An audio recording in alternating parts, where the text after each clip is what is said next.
During 9/11, Christina Stanton felt they were about to die. So she and her husband said goodbye to each other. They did survive, but in the aftermath, when they suffered homelessness, unemployment, and PTSD, they wondered if they would have been better off if they had in fact died. When Christina later in life contracted a bad case of COVID, there was a sense of, why me? But she was also in a better place to weather that storm because of what she had survived and thrived after 9/11. Have you ever felt like giving up, quitting, throwing in the towel? Welcome to Never Ever Give Up Hope featuring Carol Graham. She's an author, health coach, and motivational speaker. Backed into a corner multiple times in her life, Carol shares with you stories on how she overcame some of the toughest obstacles a person can go through in life, but refused to give up hope. Rather than admit defeat, an opportunity was presented, and it involves each and every one of you. Carol will feature spectacular guests who will share their messages of hope, encouragement, and their inspiration to prove why life's adversities only make you stronger. And now, welcoming the host of the show, here's Carol Graham. Christina Ray Stanton is an award-winning author of 2 books and several articles. She is a professional speaker who has appeared on TBN, Fox, CBN, and others. She is a licensed New York City tour guide of 25 years who specializes in 9/11 history. She and her husband founded Loving All Nations, a nonprofit organization that helps the world's poor and marginalized. Welcome, Christina. Hi, thank you so much for having me on.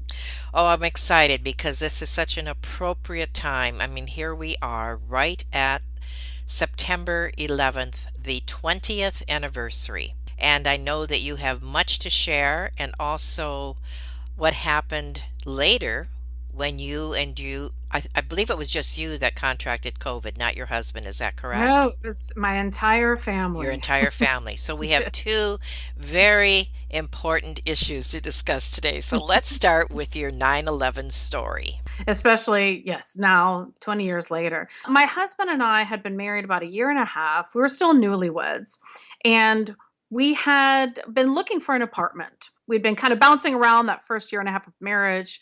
My husband found this wonderful apartment 6 blocks away from the World Trade Center site. And he was like, "You're going to love this apartment."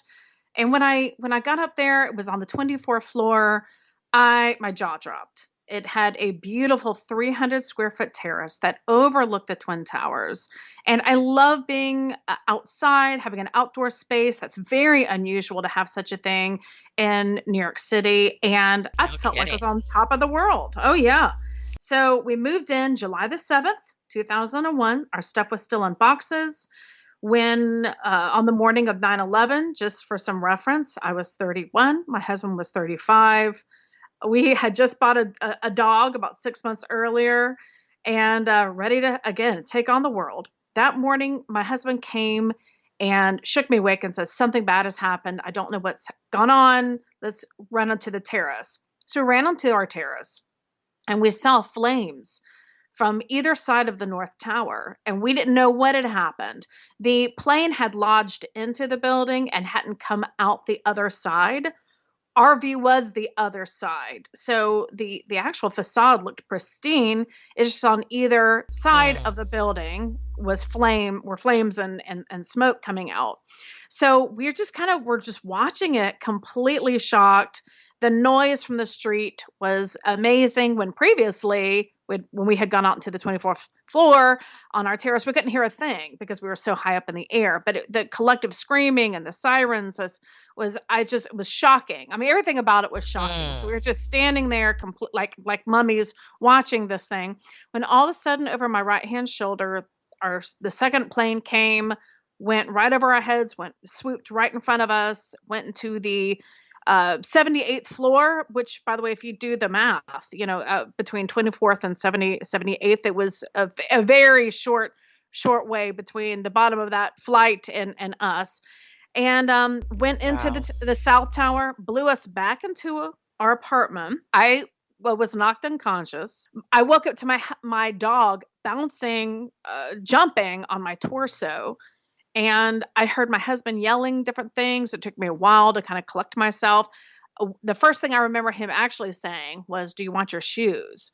I remember popping up off the floor saying, "We got to get out of here," in a complete panic. We ran down the 24 flights. My husband had grabbed our dog. As soon as I got outside, I had 24 flights of running down to collect myself.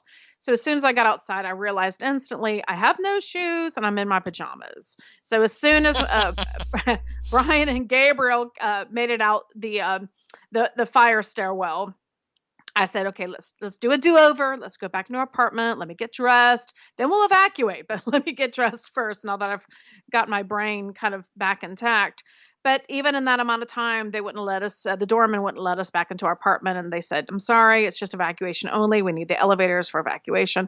So my husband took off his socks. I put on his socks, and I realized as we were walking as far away as we possibly could get from the burning twin towers that, you know what, there's a lot of people in their pajamas out here, lots of people in different states of dress, lots of people with ragged clothes that look like they had been burnt off or what, a lot of people bloodied.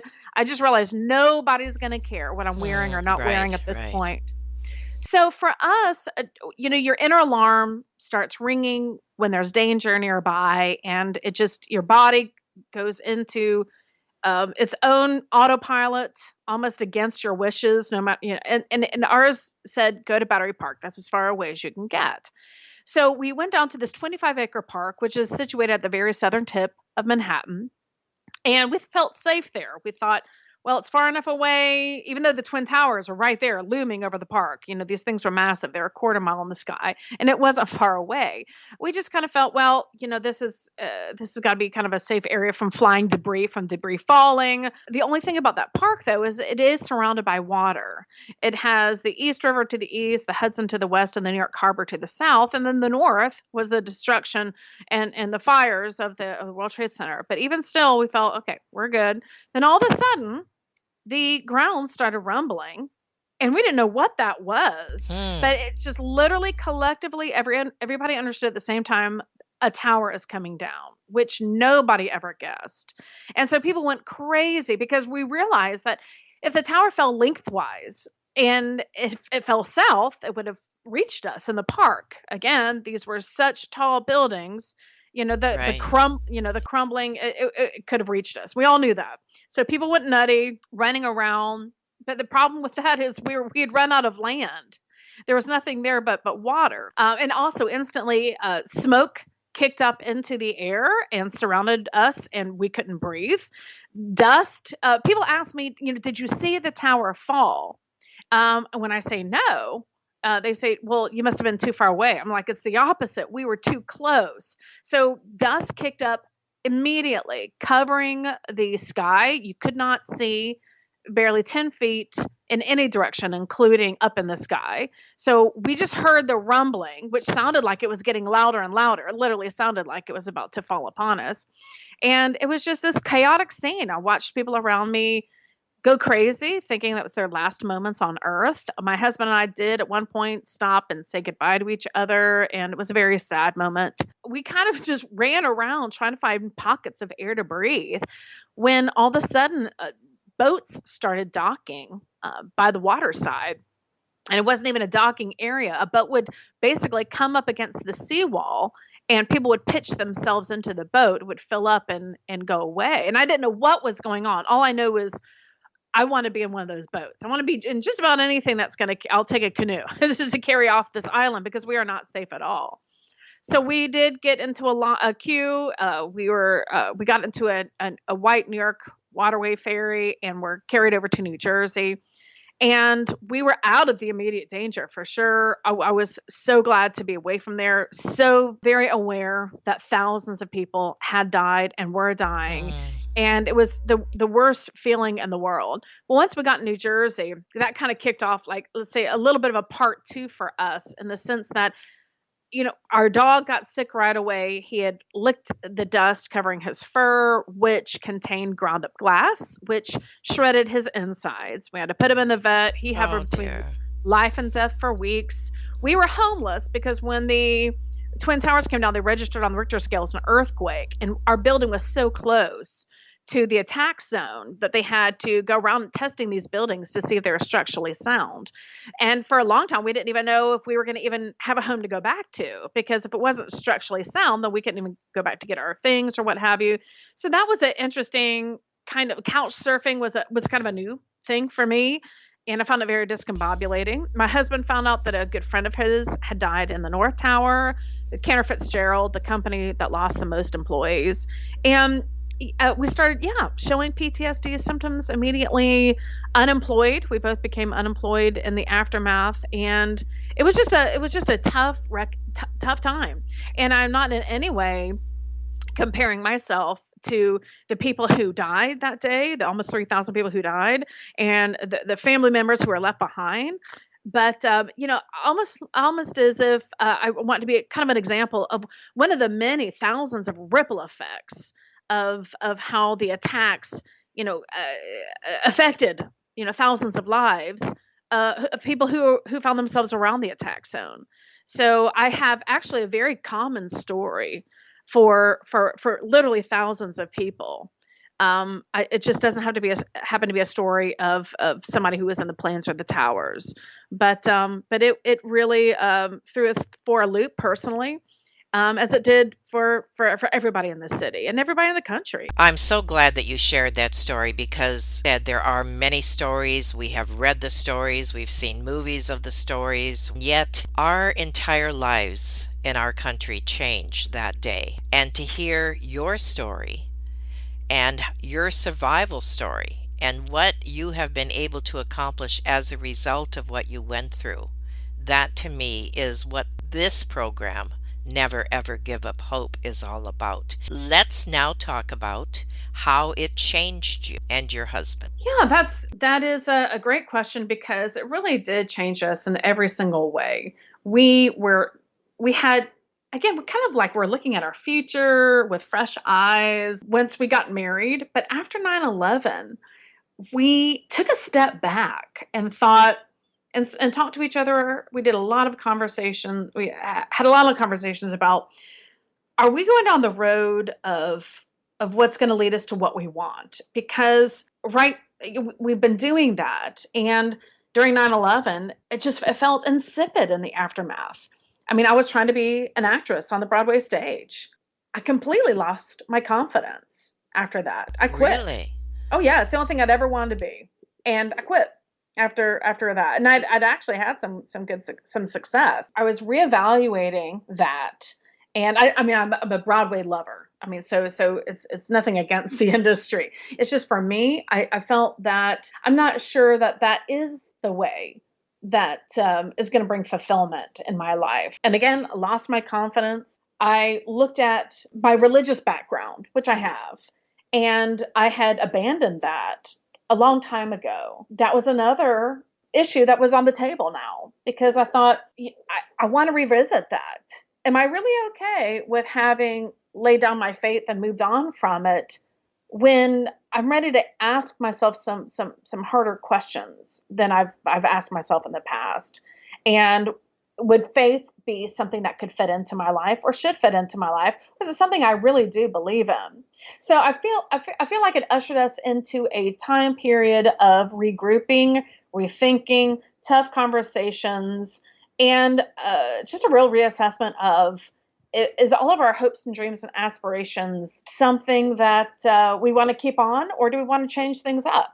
Because 9/11 certainly did. It certainly changed up everything that we once kind of based a lot of our hope premises of what we felt about life, and it shook all that up. So in every single way, from health wise to jobs to aspirations and each other. We had just gotten married, and we'd never seen each other through any kind of challenging situation. And then all of a sudden 9/11 arrived, and that's how do you manage a new marriage, when you've never been challenged with having 9/11 between you. And I for instance, my PTSD came in the form of, I became this manic lady running all over town, couldn't sleep, shaking. My husband was almost never awake. He slept Wow. for weeks. We were kind of locked in our own hells. Hard to bring each other out of our shells, because we had no frame of reference of how to do that, even within ourselves, much less each other. So it was a good period of regrouping, and it really did change everything up. I mean, I look at our lives right now, our lives individually and together as a couple, and all of our roads lead back to 9/11. It just literally put us down another path which we never looked back from. Really? And how way goes to way goes to way, and that's what happened, is we just kept following down this path. And we it's just a very different road than before 9/11. How long was it before you went back home to your apartment? So we were only out for 2 weeks. In fact, I do remember we got an email that said, "You can go back to your apartment now." I remember thinking, "What? We can go back now?" Okay, they're still finding body parts outside the doors of nearby apartment buildings. Excuse me for being vulgar, but that's exactly what was happening when we were invited back. There was a massive fire in the middle of our neighborhood. I mean, do you realize the last fire was put out in December, 90 days after the attacks? I'm like, there's a massive fire in our neighborhood. The air quality was immediately a Mm. huge issue. And all of us who lived on there, no matter what Giuliani or the president or the EPA said, we all knew this can't be right. So we knew that there was issues there. So I just remember not being very happy. As much as I didn't like being out of our place and not having my own bed to sleep in, I just thought, this can't be healthy. This can't be right. This can't be. So at any rate, but I mean, for lack of options, we went back. And yeah, there was part of me that was so glad to be back home and so thankful. The staff who work at our buildings were just they're just fabulous people. And in a way, I was definitely glad to be back in our apartment, but our apartment was completely a wreck. It was really unlivable for a while. So we had to get professionally cleaned. I mean, until the day we moved, there was always a thin layer of dust when I wake up in the morning. Every single morning, covering everything. It was a very precarious place to live, not just in the near aftermath of the attacks, but for years after. After that initial attack, my guess is there was an element of fear that came over both you and your husband. How did you deal with that, and how long did it take you to recover from that? That's a great question. So definitely, it felt like there was a big bullseye over New York City. It was clear that terrorists wanted to take out this very large, very populated, very important city in the United States. And it did feel like there was a big bullseye over this city. I remember weeks after, I was walking down 6th Avenue, and I could hear an airplane fly overhead, and I literally started running. Oh, I can see that, sure. Running, and went and ran into the vestibule of a nearby building. But I remember thinking, gosh, it's hard to decide whether to stay or to go, because I'm sure that people with bad intentions would love to finish the job, really, to wreak more havoc in this important American city that I happen to be living in. So yeah, there was a fear and wanting personal safety, and we did actually go to my hometown in Florida for a short while to gain some equilibrium and to decide really how to move forward. But I have to say, the fear did dissipate after a while. We did go back to the city. We did resume our lives. We continue to live there. Whereas I know that people who are bent on destruction would love to continue that destruction. But I can't say that I'm somebody who does live in fear. I'd like to think that that I take all the precautions that are necessary, and then if it's my time to go, it's my time to go. So that kind of became a philosophy for me that I was able to live with. Thank you for answering that, because I think that's a question that probably was on the minds of the listeners as you were sharing. Now we're going to take a quick break, and when we come back, we want to talk about why it's important to recognize and share today what happened on 9/11. We'll be right back. Carol Graham would like to show you the path from misery to miraculous triumph in her fast-paced memoir, Battered Hope. She relates her determination to succeed as someone who experienced one horrendous nightmare after another. Gang raped and left for dead, loss of a child, husband falsely imprisoned, and cancer. Nothing could break her tenacity or faith. No matter what you face, heartache, loss, suffering, or injustice, Carol will illustrate how she became a victor the same way you can. The secret is to never, ever give up hope. Order your copy at Amazon or batteredhope.blogspot.com.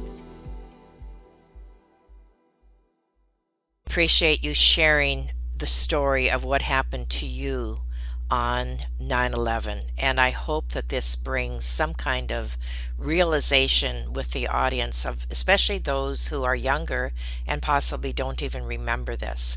But also, it seems like a lot of the things that did happen are squelched now, and we don't talk about it as much.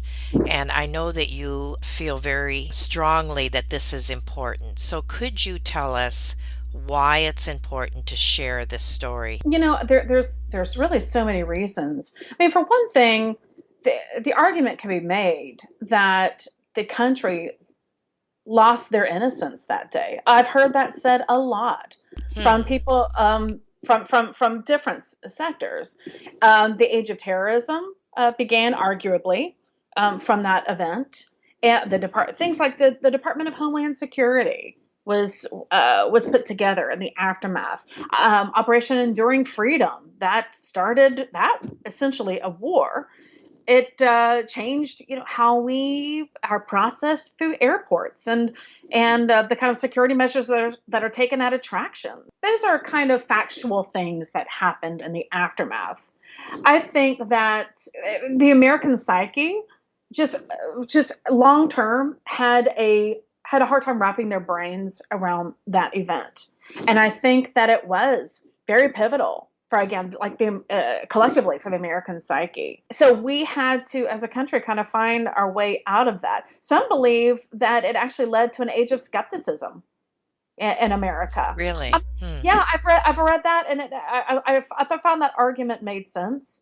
But just for me personally, I just think that it's just, even 20 years later, of all that's been happening in the world ever since, it is still known as the worst terrorist attack in world history. 20 years later, it is a historical marker, since it hasn't been usurped in even these 20 years. It's part of our history. It's part of world history. It's a huge part of American history. It needs to be honored. I agree with you 100%, and I thank you for sharing that perspective. So let's now talk about your books. Which one would you like to talk about first? Well, they're really both about the two calamities, or let's say near-death experiences in my life. One about 9/11, one about COVID. The 9/11, actually, I started writing that about 15 years after the attacks, because I had gained hindsight at that point. And also, so I'm a licensed New York City tour guide. I take thousands of tourists around New York City on a daily, weekly, monthly basis every year. And I specifically take them to the World Trade Center site quite a bit. And I remember kind of doing my own test with each group that I take on. I've been a tour guide for so long. I was even a tour guide for 6 years before the attacks. And I would say, hey, you all tell me what you know about 9/11. And so it was almost like I like to process what people were hearing about it around the country. And what I found was pretty consistent, that it was their knowledge was geared towards the attacks, the towers, terrorism, the rescue workers, and the planes. But I felt like a lot of people thought that the devastation and destruction was confined to the 16 acres of the World Trade Center site. When I would tell them about the 9/11 boat evacuation, for instance, the largest boat evacuation in history, larger than Dunkirk, maybe 1 out of 100 had heard about that. Or even small points, like the fact that fires raged until December. The fact that Wow. that to this day they've only identified 60% of the almost 3,000 bodies. There's 40% that they've never Oh my found word. any remains. And did you know that within this past week they actually positively identified 2 more victims Oh in my all these goodness. years? This is like 9/11 is fluid. It's fluid in our country. People are dying still of the cancers related to the toxins that was embedded in that dust. That did you know that we just passed 3,000 people who have died from cancers that were caused from 9/11, more than the people who died on that day. 9/11 is still with us. It is still acting out and acting up and claiming lives. And so when I realized that either these stories were not making the rounds around the United States, or just due to age, the 9/11 had become one note and one dimensional. It made me want to kind of put my voice out there to try to keep the memories alive and active, and to have people realize some of these important points of how 9/11 is still affecting us, New York, and the country. So that is my 9/11 book, along with our personal story. And then the COVID book is about surviving COVID, which I absolutely believe is related to 9/11 and the fact that 9/11 left me with a compromised immune system. But the 9/11 book is a little bit more about things that I learned as a result of that particular calamity. The power of prayer is one of them, the power of community, and going to your community for help, because we did that very much so. In an age when all we have to do is get groceries and medications a phone call away.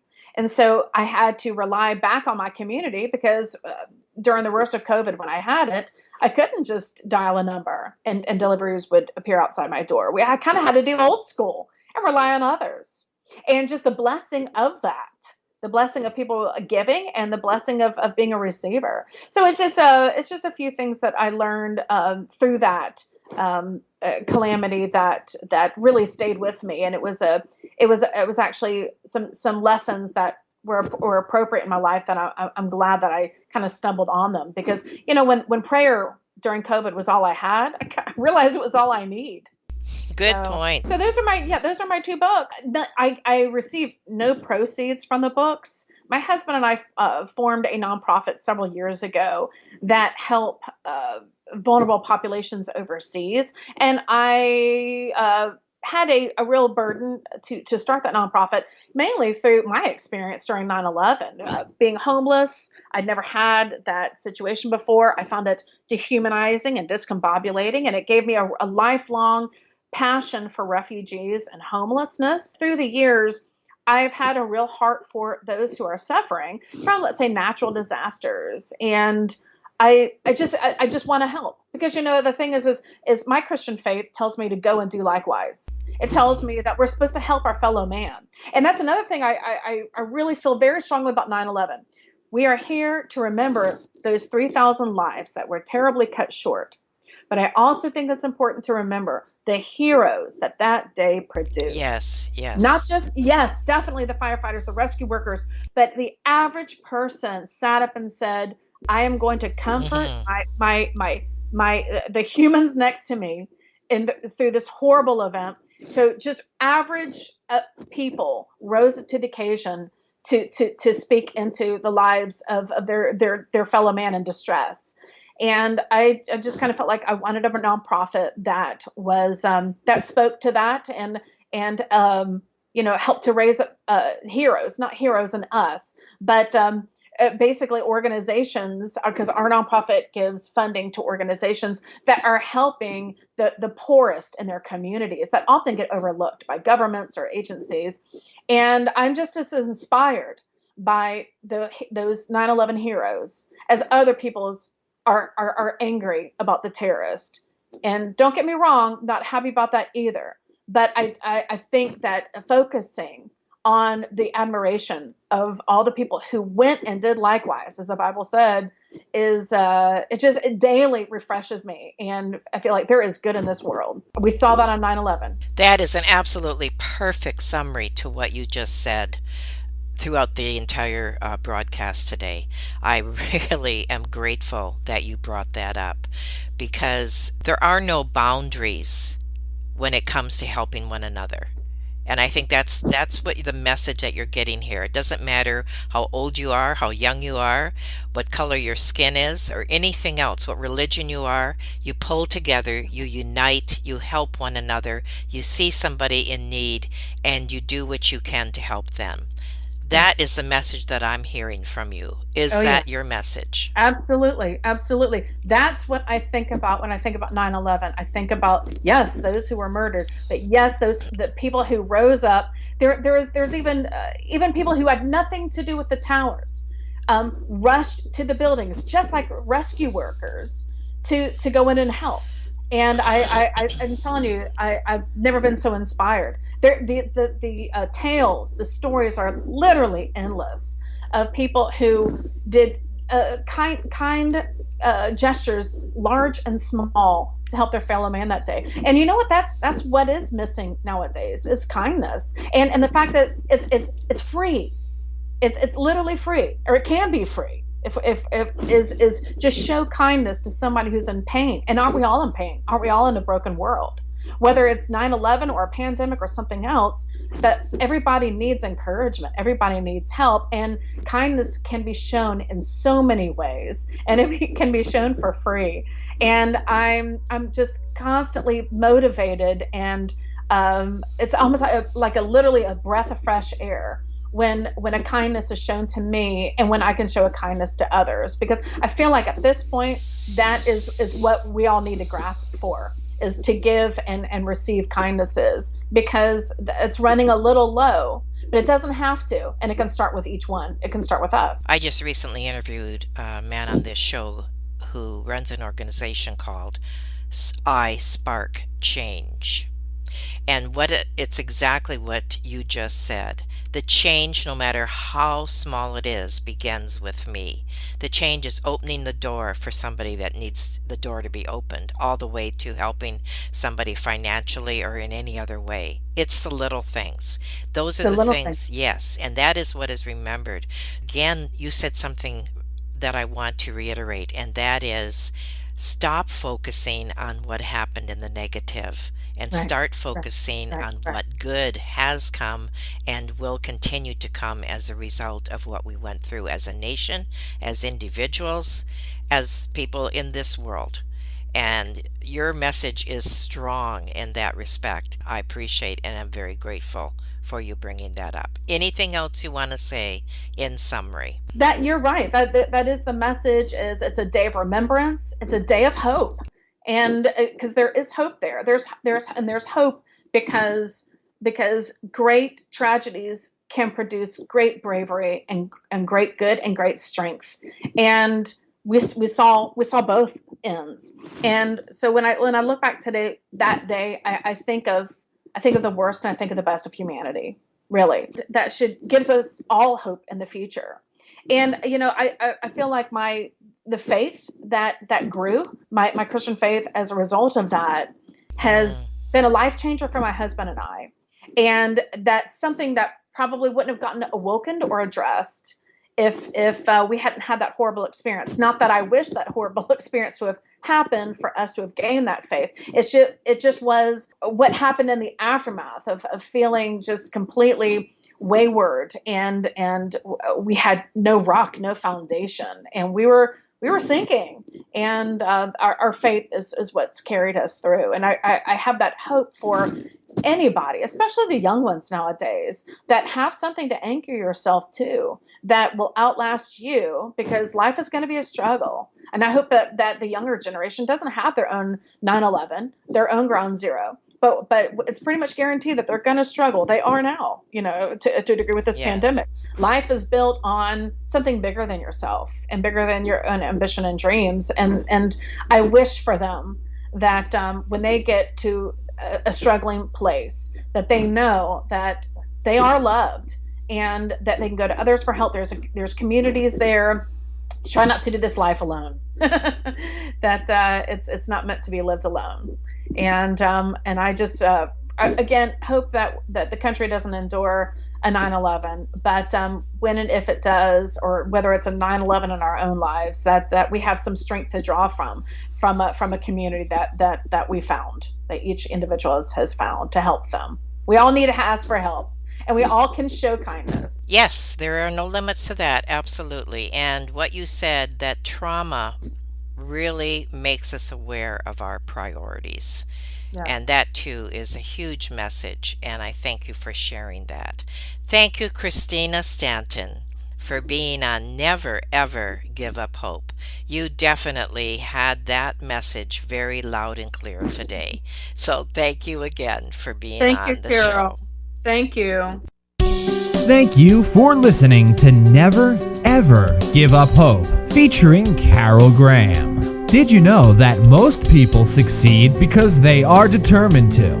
Quitting was never an option. Carol loves your comments and will respond to each one. So please subscribe and review this podcast. A rating of 5 stars would be outstanding and appreciated. Remember, if you are still here, there is always hope.